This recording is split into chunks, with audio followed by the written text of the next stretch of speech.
Anyways, I want to start this panel off, or this fireside chat off, with kind of I guess, an acknowledgement of another panel that Matt actually ran a couple days ago. And it was on circular economy and aloha aina. And what was incredibly interesting was that the German professor, it was a team of German professors who were all visiting and talking about this, about circular economy. The thing that he said at the end of it was that he acknowledged that that the theory of circular economy had a lot to learn from aloha aina. That aloha aina is more holistic and it has love and feeling attached to it.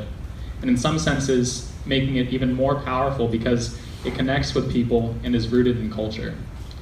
And that's kind of, I guess, the reason, kind of one of the reasons why we have this title, Islands of Innovation, because it's very true. It's very true that we are before our time here in Hawaii and always have been. And we had this circular economy before it existed, before circular economy even existed. We had the idea of sustainability and this term regenerative before these terms even existed. So we've really been ahead of our time. And so I'm super honored to be able to introduce you guys to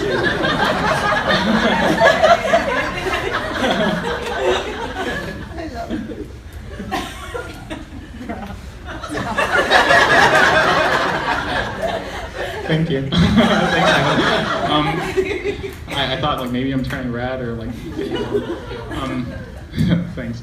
But yeah, so I'm super honored to be introducing Kevin and Celeste Connors, Kevin Chang and Celeste Connors, who I thought that I would start by me not introducing them with their titles and their CVs, but I thought I'd give them a chance to sort of share their story and go a little bit deeper into how personally and professionally they've been formed, I guess, into the roles that they're doing today. Thank you. Aloha. I also just want to acknowledge and thank you, Mahalo Pono, for this incredible story and journey that he shared. And I have to say that since I came home a little over 3 years ago, after being away for 20 years, my friendship with Pono and the journey that we've been on together has definitely been one of the highlights of my everyday, and I think we continue to learn from each other and challenge each other. So I was just looking forward to hearing Pono this morning share the story, and every time he shares, there's something new that we can learn, something that I learn and take away with me. So, but I think it's really an incredible way for me to connect with you and to share with you my journey, because I feel like I've been more aware of storytelling and the journey and the pathway that I've been on since I've come home, actually. So I grew up in Manuili in Windward Side. After graduating, I see some of my classmate here, Christy, we just reconnected this morning, and this will happen. I have some amnesia when it comes to my classmates, but when we see each other, I know we know each other. But right after college, I joined the Foreign Service. How many of you are familiar with the U.S. Diplomatic Service? Right, I didn't really know what I was getting into at the time, but you know, I was 22, took the test, and then I found myself in places like Germany and Berlin. I was in Berlin during 9/11, which is an interesting place to be, where you feel like you're far away from home. I found myself at the U.S. mission to the United Nations in Greece during the Olympics, and then one of the more remote places, I was in Saudi Arabia, and I remember flying into Saudi Arabia feeling actually physically uncomfortable, because I realized I'd never been, growing up on an island, I feel comfortable living on an island. I never felt isolated or removed. I felt connected. I was anxious, physically anxious about going to the middle of the desert, where, you know, it was a different environment. It was very dry. What I found in Saudi Arabia, though, were wonderful people. The people that I worked with, I was doing actually terrorism finance at that time, working with colonels and generals and some very serious issues. But this one colonel in particular, every day he went to go visit his mom, because ohana was a really important part of who they were. And so while we were dealing with a difficult issue that actually affects our communities today, we found the same. So when in the Foreign Service, actually the last 4 years in government service, I found myself at the White House. at the National Security Council and the National Economic Council, working in the Obama administration, sort of the highest level of decision-making for policy in the US government. And I was the Director for Energy, Climate, and Environment. And it was an experience that's really affected me today in what I do. And you know, I was an economics officer through this entire period of time. So economics is my background development. And when I share with people that I was the Director for Environment and Climate Change, you always get this confused look as to, wait, the Director for Environment, Climate Change, Energy was in the National Economic Council and the National Security Council? And my answer is, of course. Because these are economic issues. Climate change, energy. These issues, they affect our community. This is not just about the environment. Pono put up the Sustainable Development Goals, 3 pillars: economic, social, environmental. If the stool is kapakai, you can't actually, you fall over. You need those 3 pillars need to be together. So I know we'll have a chance to talk a little bit more, but I just want to say when the opportunity came home, it presented itself to come home to Hawaii. My father hadn't been well, my family was here, I had 2 keiki. I jumped at the opportunity, but I wanted to share with you one of the things that I worked on when I was in the White House, 2 things. How many of you are familiar with the Paris Agreement? Right, so as a Director for Climate Change, I had a really fun job, process, of corralling all the US federal agencies, State Department, Treasury, US Aid, Department of Defense, other White House offices to come up with a single decision. So the National Security Council is intentionally murky, but what it does is a very thoughtful process that tees up a policy decision to a single decision that the president can make. And it's collaborative, and you bring people around the table. And the way I would chair these meetings, I wouldn't prejudge. I might have an idea of what I wanted the outcome to be, but I was there also to listen to people, and together we'd make the best decision to present to the president. Now, if somebody's tweeting out policy at 3 in the morning from their bathroom, apparently, you can think that maybe that process isn't working as much as it could. National Security Council, so the Paris Agreement, I was working towards climate policy. And how many of you are familiar with the SDGs, Sustainable Development Goals? How many of you are familiar with the MDGs, the Millennium Development Goals? The Millennium Development Goals were around for 15 years, 2000 to 2015. They dictated the development agenda globally for the 15 years. The World Bank structured their development assistance around that. The UN structured their policy around that. And then what happened in like 2009? We started thinking, wow, these things are gonna expire soon, right? They were really focused on child and maternal health, education, basic development issues. Among them was Goal 7, which was an environment goal. But eradicate slum dwellers. Did we do that? So on the eve of the MDGs expiring, everybody's like, what are we gonna do? Are we gonna re-up the MDGs again? Or is there something new emerging?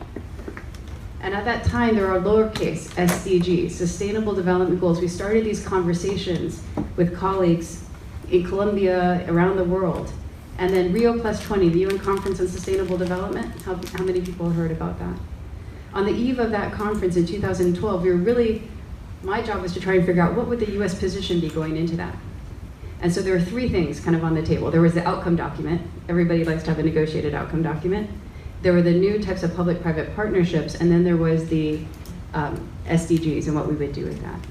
And before I hand the mic back over to Alex, I just say the thing for me, growing up in Hawaii, and this is sort of how, in this conversation that we'll have today, really I think I'd like to share with all of you and why I'm so excited to be learning from you all, is when this outcome document would go around for clearance, right?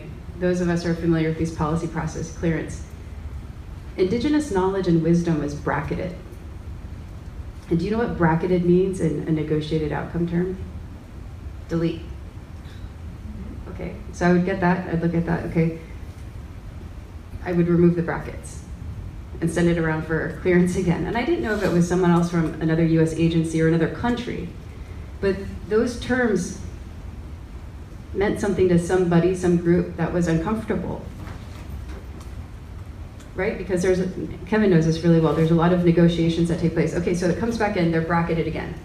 Okay, I remove the brackets.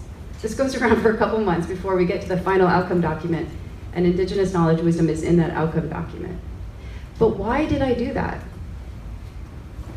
Because for me, it was inherent. I wasn't being informed by anything that I learned in the diplomatic service. It's because of what I've recovered or discovered upon moving back home. And it's a term that I've now been using as I try to explain this and come to terms myself, is how many of you are familiar with the term third culture kid? Right, those are kids, maybe kids of military diplomats, they move around. They don't feel particularly rooted to any particular culture, but they feel global, right? Citizens of the world. I had a reverse experience. I refer to myself as a host culture kid. Because I grew up here in Hawaiʻi. I grew up wandering around in Maunawili as a kid before there was a trail. I had aunties and uncles that shared host culture values with me. Host culture values like ohana, malama, aloha, kuleana. And I carried those with me my whole life.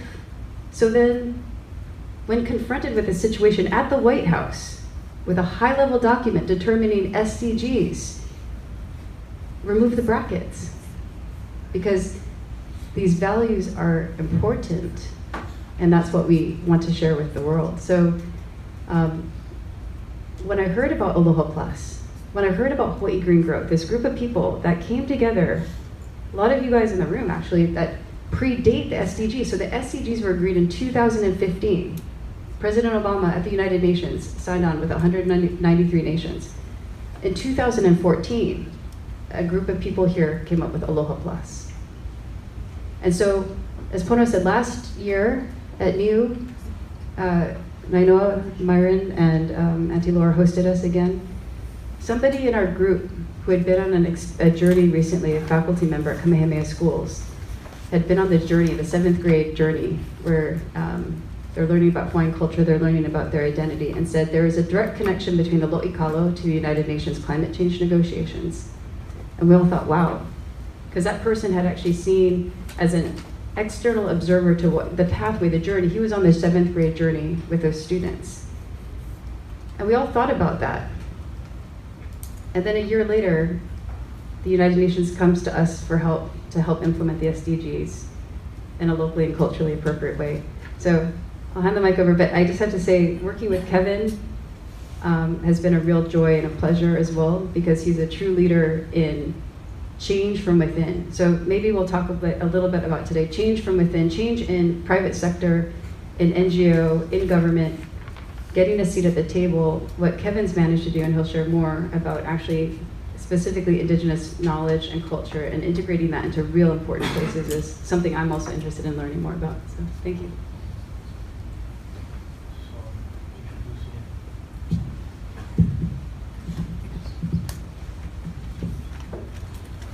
Hi, my name is Kevin Chang.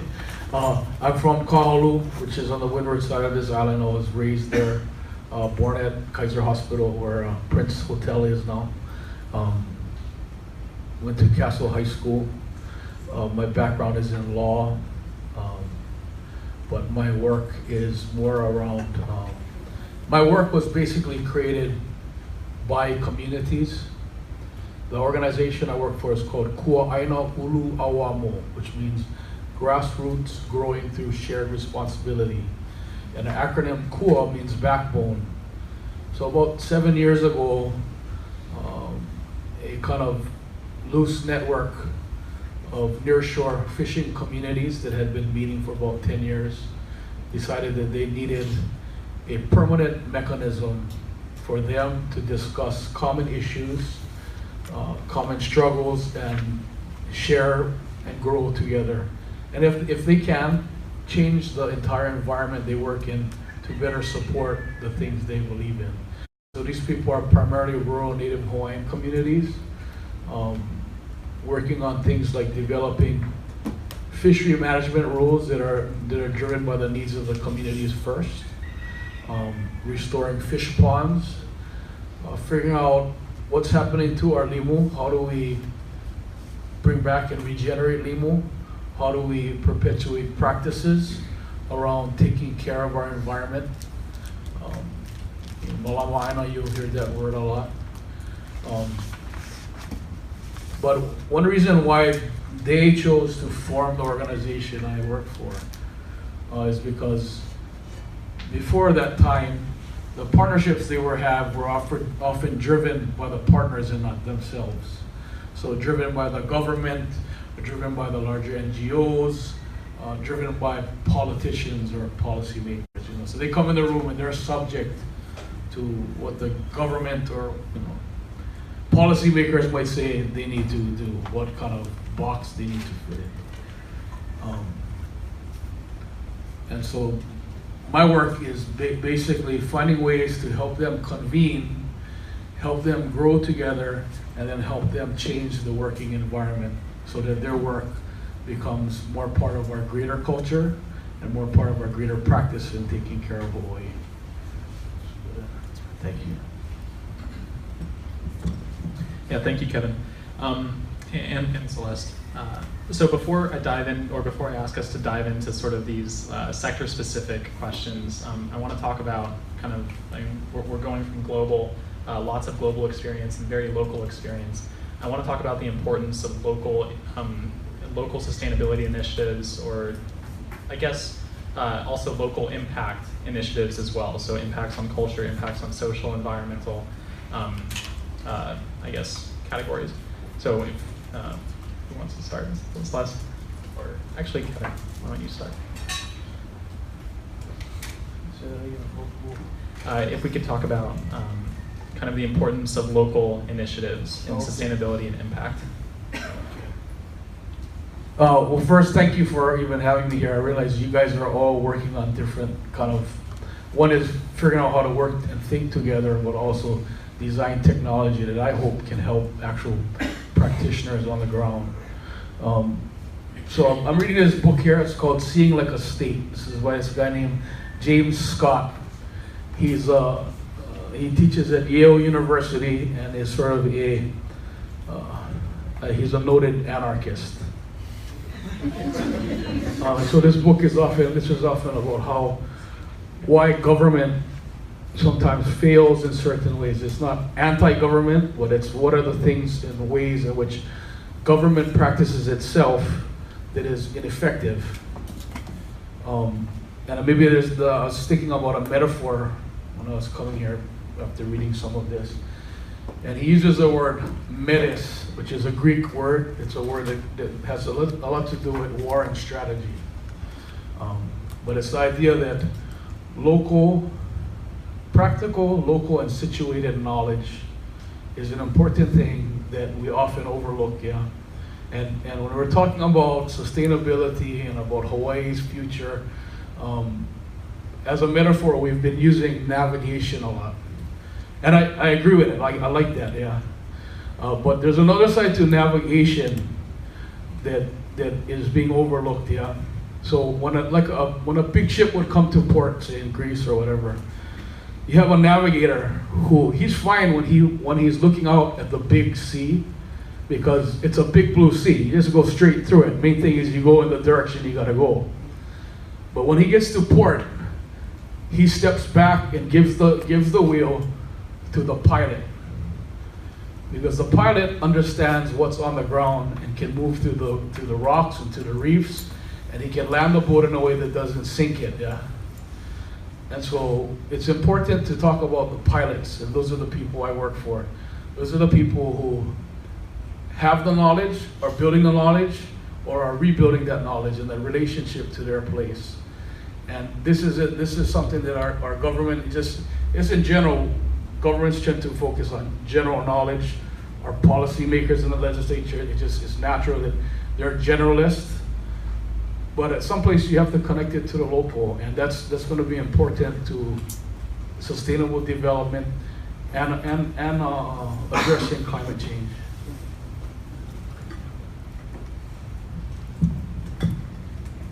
Okay, you just added something to my reading list, Kevin. I should note that both Kevin and I work local and global. So Hawaiʻi Green Growth, the organization that I work for, has sort of two parents. It was Malama Hawaiʻi, that Pono spoke about earlier, and the other parent is Global Island Partnership, GLISPA, which is a group of island economies that have come together regardless of politics or size, it includes like Taiwan, as well as Palau and Seychelles, Canary Islands, Hawaii. Recognizing that islands are natural laboratories for innovation. Our scale is our asset, where we can more quickly pioneer solutions that are at these nexus points, water, energy, food nexus. There's that deep history of systems thinking, looking at the ahupua'a, that image that Pono put on the screen. I've also seen Kevin, and hopefully he'll share more about that as well. He's not here as often as he probably would want to be, because he's traveling so much. He's high in demand because of his role with the IUCN World Conservation Congress and that ongoing process, and really some extraordinary things he did, inserting critical language in these texts. So kind of riffing off of Kevin, yeah, at the macro level, that's part of my own personal need to go home and come back and work at a local level, because actually after negotiating high-level agreements, Paris Agreement, SDGs, you start to wonder, is this ever going to be implemented? How is it going to be implemented?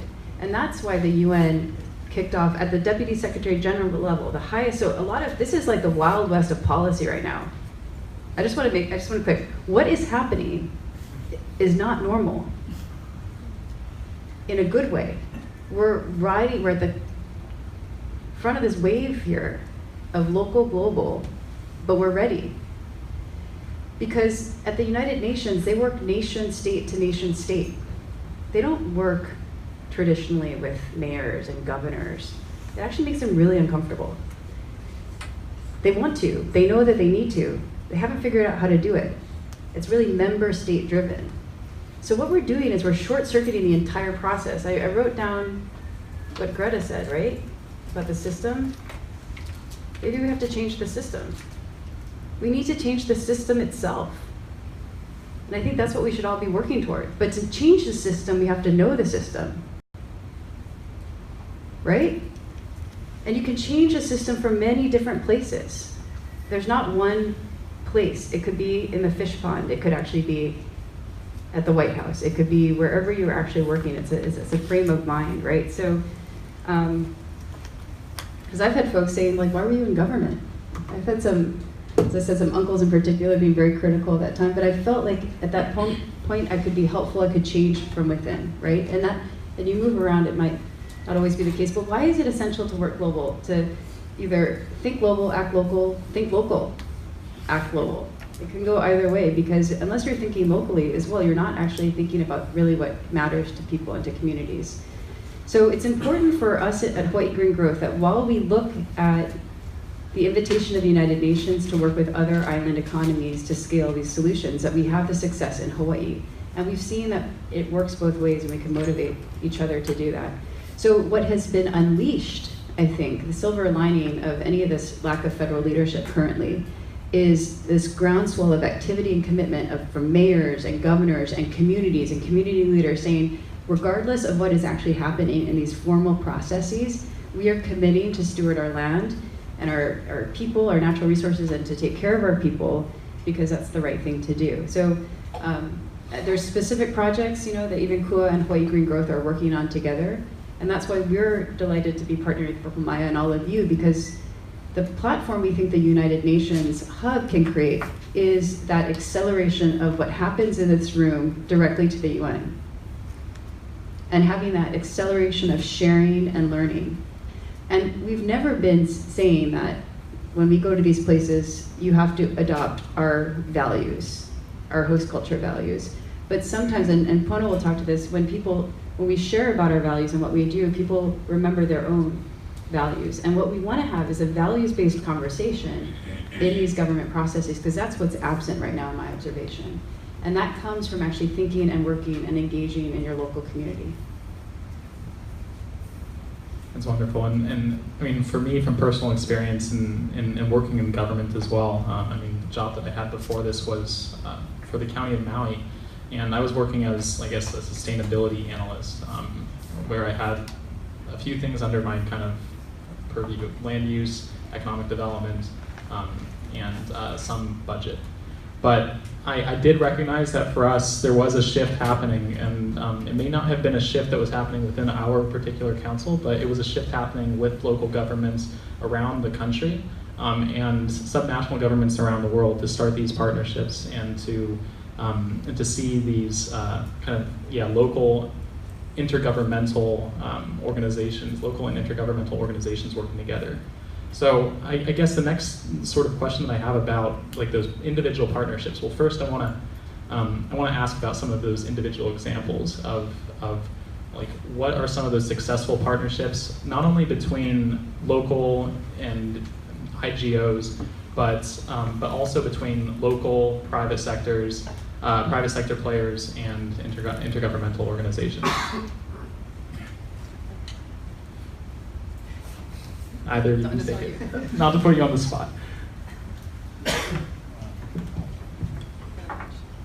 Before I forget, I wanted to add to that navigator pilot metaphor. Is it often what happens is the navigator gets the ship to just outside of the port, and if he doesn't have a pilot who knows, then he has to send a small boat out to the harbor, so that the person with the knowledge of the land is sent to the boat to bring the ship in. Yeah, maybe that helps think about it a little bit more. So partnerships. So our partnerships begin with ourselves. So we connect Kua'aina people to each other across the state through 3 different networks. Our largest network is called Ealupu. There's about 36 member organizations now who are building in their sense of governance. They're building ways of making decisions and talking to each other and figuring things out so that they can work together. But beyond that, so that's kind of like we focus on Ho'opili first, that's helping our people get to know each other and to grow close together. And then we Ho'ohui, so we bridge out from there. Once we feel comfortable in who we are. So like I was talking about how our networks formed partly because their relationships were defined by their partners and not themselves. This is an issue where we use words like sovereignty and self-determination. Their goals are being set by partners. So they needed a space so they can say, first, are these our goals? And if they can agree on that, then we can go out and work with our partners and say, we can work with you if you work with us on what we want to see happen. It can't just be what you want. It can't just be your policy goals or whatever. And so from Ho'opili, bringing people together, we bridge out to partners like the state government, federal government, counties, the Nature Conservancy, Polynesian Voyaging Society, all these different groups, the Hawaiian Civic Clubs, etc. We bridge out to work with partners who want to see the same change we want to see. But even within that kind of realm, within the state of Hawaii, there are a lot of obstacles still. And so what we started seeing is that if you look out at the world, so in fact this morning I got a text on WhatsApp from a chief from a place in the Amazon. This guy goes out and meets with uncontacted peoples to help them negotiate their territories before mining companies and forestry companies come in and just take whatever they want and assert title to the land, because that's still happening. It's not 1492, it's 2019. But I'm getting these messages on my phone. I'm getting a message from a human rights attorney in Kenya who's helping his people negotiate their forestry rights and their forestry access.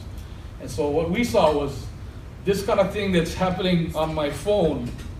You know, we're going back and forth with WhatsApp messages. It's kind of funny. And we all speak different languages, so we have to go through these translation mechanisms and whatnot. But we saw that indigenous peoples and local communities are doing this everywhere. Everywhere. And we're finding out they're doing it, when they're finding out we're doing it. And so we participate in an organization called the Indigenous Community Conserved Areas Consortium, which is made up of about 90 to 100 organizations similar to ours that also support networks of local and indigenous initiatives. And then this group does a lot with the UN and all these other kind of international players. We also interface with the International Union for the Conservation of Nature, and you may have heard of it in regards to the World Conservation Congress that was here in 2016. We now sit on what's called the Indigenous Peoples Organization Membership Committee. So that this group, so the IUCN is like the world's largest conservation-oriented organization, yeah. So they call themselves the World Conservation Congress, and they call the Congress the Conservation Olympics. But through that group, we're also talking about and beginning to help shape the policy of organizations like the IUCN. But as far as like shaping partnerships and things like that, I was thinking again of another book you might be interested in. Like this guy's name is Moises Naim. He wrote a book called The End of Power. And that book basically goes chapter by chapter talking about the public sector, the government sector, private sector, and how there's different changes around what leadership and authority is. And authority and leadership are not the same thing. Just because you have authority does not mean you express or act as a leader. And that's what we're learning when we watch national politics, right? We're seeing this. We're seeing people with authority not acting with leadership. And one of the ways we can address that is we find ways to work together to change the environment these so-called leaders sit in. Yeah, but so this book, I think you'll find interesting because it talks about kind of the trend that Celeste said. She said this is not normal. He kind of breaks it down in all these, from the local all the way to the, to the UN. So we'll definitely, give you guys the titles of these books after this conversation if you're not writing them down. And for us, since we have a kind of an internal book club, we'll be taking those on too. But I kind of want to dive deeper before we hop back over to you, Celeste. Just with I guess how have you seen, or are you seeing that the sectors, the public, private, nonprofit, and I'll add the intergovernmental sector, are you seeing the boundaries between those, or kind of those like the characteristics of those kind of merging in recently, since I guess the publishing of that book? I think things are changing, like the communities we work for, they can say now that there are jobs within our state government. Not enough, but there are jobs within our state government that are now becoming real jobs that are about working with communities to better take care of the environment. And those positions are there for strong reasons from what they've done over the past 15 years. So that kind of change is happening. But it's a very small scale. They're trying to, and I'm seeing it, there's a gap now. I think 10 years ago, if you went to a meeting with the DLNR or some other government agency, they're going to come to you with their plan, their actions, and how everything's supposed to be done. They now walk in the room, they don't always have the answer anymore. And I think that's a shift. The problem is we have to find a way to collectively go into that room and start shaping that answer with them. So they're kind of like this, their hands are like this when you walk in the room. Either I see them do it, or I'm sensing it's happening, and so we seize those moments we can. Yes, Yeah, so that's what Hawaiʻi Green Growth tries to do, is to create those moments over and over again. So backing up, I think Kevin so KUA and Hawaiʻi Green Growth were working on a specific public-private partnership focused on supporting the local work that's happening here because of global interest from a group of funders, philanthropists from the mainland that actually recognize that what we need is to help Hawaii scale these models. And so what we like to do is also try to identify external resources to Hawaii that can help support what we're doing. Oceans 5 is a partner, so working with KUA and PBS and DLNR, DAR, CI, TNC, our local NGO offices here in private sector. So to Alex, to your point, absolutely. I personally believe the best opportunities is what I would say is in the middle, right? In between private sector, civil society, between government. Personally, I've worked in every single sector that there is. Actually, I never worked at an NGO, let alone head one up prior to coming home and working at Hawaiʻi Green Growth. It's probably the most uncomfortable position for me. So at the beginning, I was kind of running Hawaiʻi Green Growth like a pseudo-government / private sector group. But because, I learned from a boss and a mentor early on, I just would watch her in a meeting at the State Department. If you're invited to a meeting, go get a seat at the table. You go into these meetings and there's the table in the middle, but there's all these chairs around it, and everybody goes in and they go to the chairs in the back. But that's not the best use of your time, right? You've been asked to go to this meeting, you've been asked for your knowledge and to share. Go get a seat at the table. Now, whether it's a government table or not, it's the table that we're creating. So I would say, to Alex, to your question, Hawaiʻi Green Growth is one big public-private partnership. That's our origin story. So if energy is your thing, that's great. But you also have to mahalo the food people and ag and water if you come into the room, if you're invited to be part of Hawaiʻi Green Growth. Not everybody is part of Hawaiʻi Green Growth. We've had people that have been very anti-GMO, very pro-GMO, but you know what? They can come together in that space because we have to recognize one of our missions is we want to move the middle. Always. We don't want to make the perfect the enemy of the good. We recognize that actually compromise is really inherent in things that we have to do. And people around, and having empathy for the people that are at the table too, the decisions that they have to make, which there's sort of three key examples I just want to highlight. Chelsea Harder is our sustainability dashboard coordinator. So the Aloha Plus Challenge, the slide that Pono put on the screen earlier, right, identifies the 6 high-level goals to be achieved by 2030. But there's like hundreds of metrics and indicators now that have been developed as a result of 3 years of convening around the entire state with our Fish Pond Kevin's group has always participated in this, with our county partners, with our federal partners, private sector partners. And so if we were to try and figure out, where we want to go to dinner this evening, it would take us a long time to figure that out, right? We'd all have different opinions. We'll try to do that where you want to figure out how do you measure progress on achieving your 100% energy goal? Or green workforce in education. It's tough, right? You can imagine the metrics and indicators, and Chelsea is working on that. She sits on a ton of data, but the reason why this is a really interesting public-private partnership is because it's on the dashboard that tracks our statewide goals is on the state.gov website. But is someone at DLNR managing that data? No.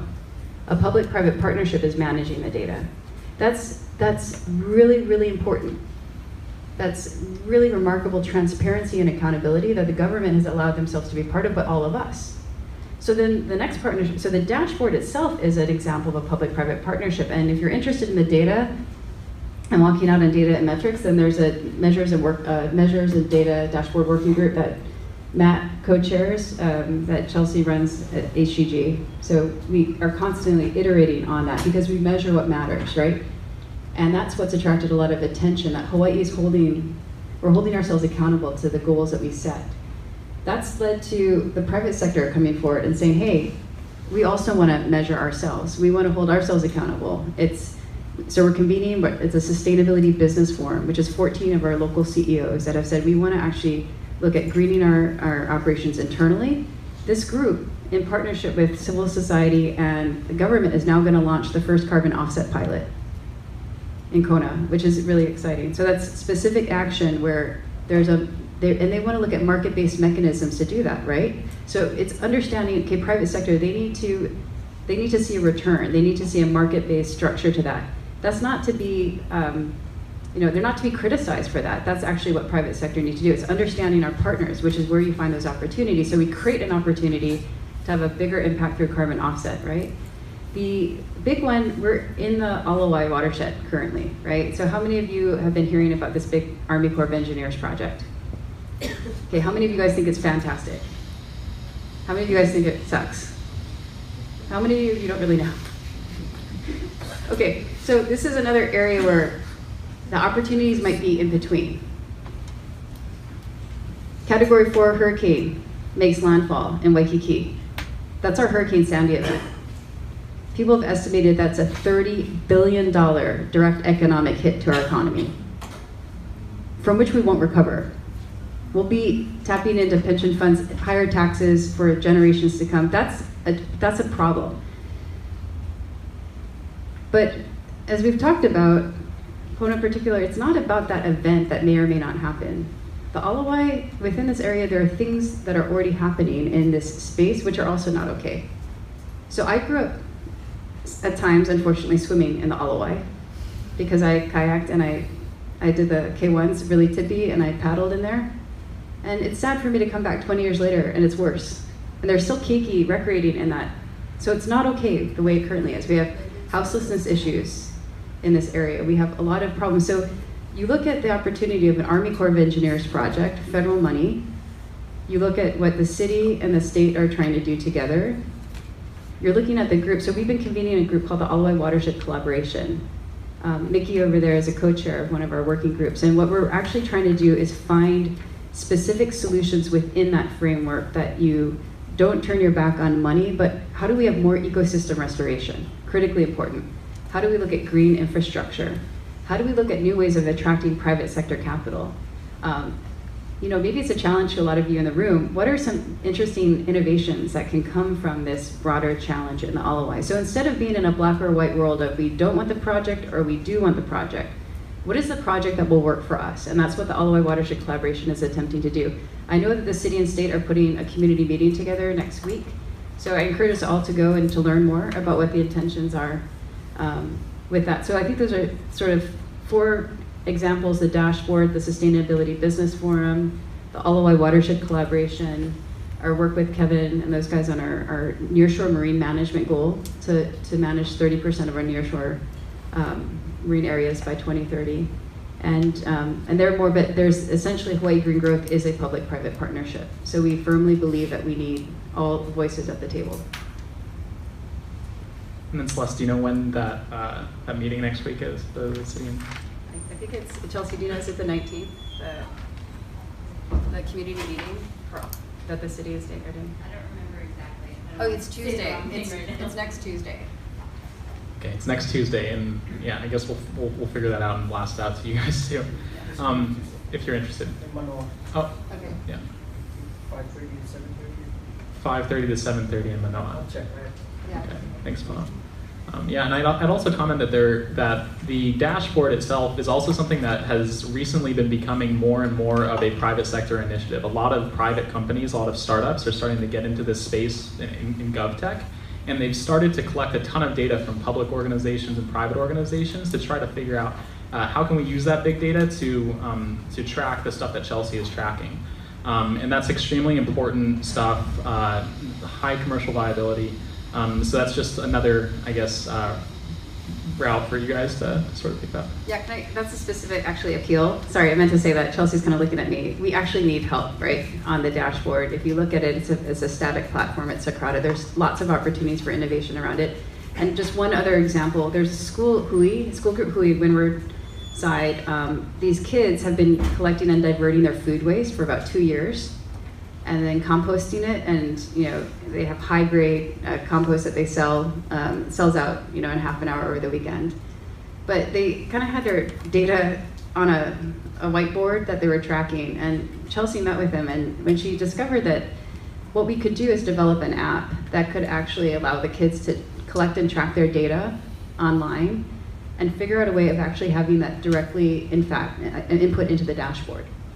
So imagine how some of us feel like we don't really have a lot of control over what's happening, and how we see these big 2030 goals, and how do we actually feel like we can do something about it? These kids, because of their actions, know, and they can see it, that they can actually move the dial on these dashboards. So I think we need 100 of these types of innovations, and whether they're apps or other technology solutions, because we need to figure out ways of actually moving the dial on every one of these goals, because the IPCC report is telling us that we have about a decade to avoid the most catastrophic impacts of climate change, which is going to require massive change, behavioral change across every sector of society and with every individual. And if these types of innovative technologies that you're working on, indigenous technology solutions, can help do that, that would be incredible. Sorry. Thank you. Yeah, so we've got like 3 minutes left on this panel, or I guess 2 minutes, and we already sort of shifted our agenda. But anyways, I have one last question that you both can answer, and it's who is looking at Hawaii for leadership in the sustainability space right now, and why? I guess I'll limit you guys both to 2 minutes. I think Kevin should close this out, but I want to compete with him, not that I can, because there's nothing cooler than the things that he's getting on WhatsApp.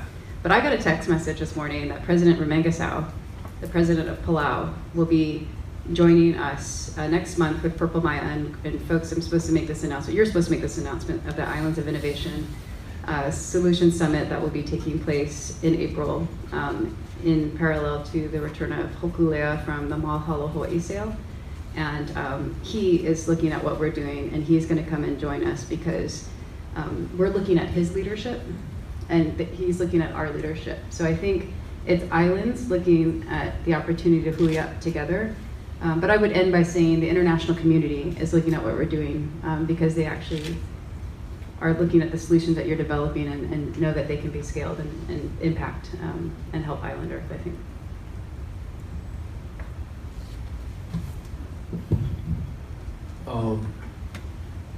I agree. There's, interestingly, I mean, I think this is a part of who we are as island people. We don't value ourselves. We don't see what we do or the way we think or the way we work together as innovative. But it is. And other people see it more than we do ourselves. Other people outside of our place see it more than our own authorities do. So that's happening. But as I think Hawaii can provide leadership, Hawaii is not the leader. We're talking about a different kind of leadership and trying to find ways to work together. And I think that's one of the things they value and see happening here in Hawaii. Thanks, Kevin. So I guess we have time for one question. Does anybody have a question? Greta was talking about how the world needs to treat. Greta was talking about. Greta was talking about how we need to treat this as a crisis, right? If we're going to have action towards the solution. Would you guys say that you are treating it like a crisis, or is there another level that you can go up to that is what she's calling for?